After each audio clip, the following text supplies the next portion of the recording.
Round of 16 থেকে ভয় তাড়া করে বেড়াচ্ছে, প্রতিটা আর্জেন্টাইন ভক্তদেরকেই তাড়া করে বেড়াচ্ছে। কোন ভয়টা তাড়া করে বেড়াচ্ছে? সেটা হলো এই বুঝি লিওনেল মেসির শেষ ম্যাচ হতে যাচ্ছে। এই ভয়টা প্রত্যেকটা সাপোর্টারকে তাড়া করে বেড়াচ্ছে।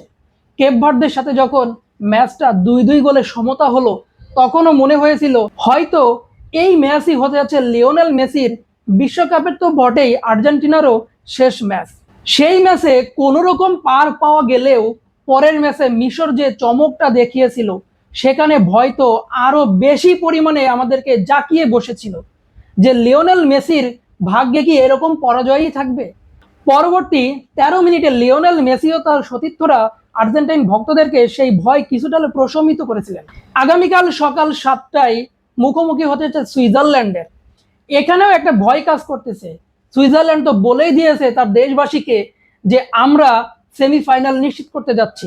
তাহলে কি আমাদের সেই ভয়টা আবারও কাজ করবে? জানি না কি হবে, কিন্তু প্রত্যেকটা ম্যাচের আগে আমি কেন, প্রত্যেকটা আর্জেন্টিন ভক্তরই এরকমটাই হওয়া স্বাভাবিক। 39 বছর বয়স্ক এই ভালোবাসার ফুটবলারের একটা হ্যাপি এন্ডিং হোক, আমরা সেটা সবাই চাই।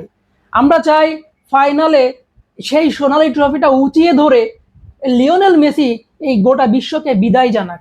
তবে যদি সেটা নাও হয়, তাহলে কি ফুটবল বিশ্বে তার অবদান ছোট করে দেখা হবে? না, তার অবদান কোনোভাবেই ছোট করে দেখার সুযোগ নেই।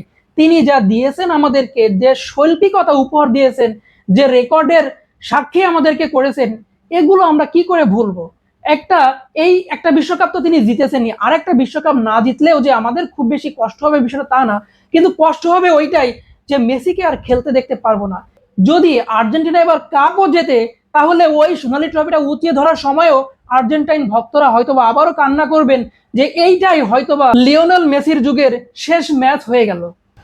আনন্দে আত্মহারা হওয়ার বদলে কোটি কোটি ফুটবল দর্শক সেদিন কান্নায় ভেঙে পড়বে এক লিওনেল মেসির বিদায়ের কারণে।